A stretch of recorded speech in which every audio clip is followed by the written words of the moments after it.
the Lord just put this in my heart. This may be a little difficult for some of you younger people, but I think you'll catch on. You see, what I'm really concerned about is that every one of you on that day will be smiling. I mean smiling before the Lord. That you won't be ashamed on that day. See, the greatest challenge in life is how to keep our Christianity strong. That's the challenge, because it's easy to get saved. It's tough to stay holy. It's tough to stay sanctified. It's very tough to stay strong in the Lord. You know, like when people run in a race, it's easy to start. Boy, when you get close to that finish line, that's tough. So how do we stay strong? How do we finish well? That's really what I want to talk to you about. And I know some of you young people are a little cold-hearted. That's normal, it's okay. But if you don't do something about it, you will not make heaven. The cold heart will be rejected. See, Jesus asks of us to pay a very high price, a very high price. What is it? Your life. Now, when I say your life, I mean you have to deny your life. You have to deny yourself. True Christianity is, if any man will come after me, that's what the Lord said. I didn't say that. That's what he said. If any man will come after me, let him what? Deny himself. That's not what you hear today in church.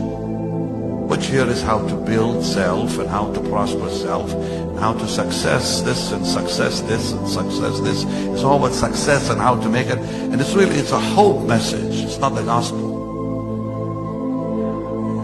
It's a message of hope. And we all need hope, but hope only can carry you so far and then it'll stop. What we need is, how do I survive when persecution comes?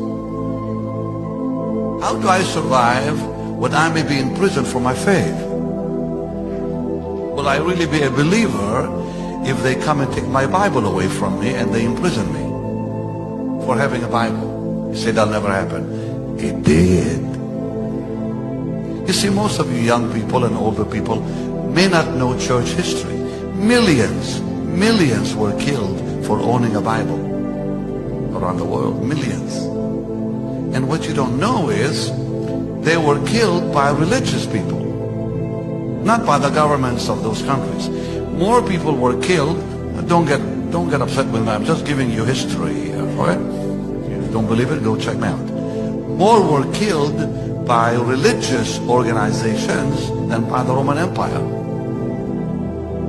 The popes of Rome years ago were really like emperors.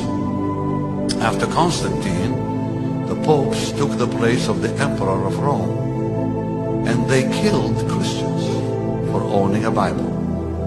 The Pope, the Papa. Back then, huh? So you have to know your history. Every one of you needs to read Fox's Book of Martyrs. It'll change your life. It's just plain history, church history.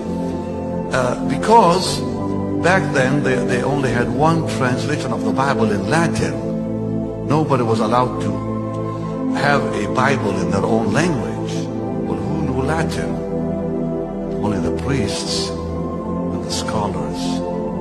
So people would go to church and the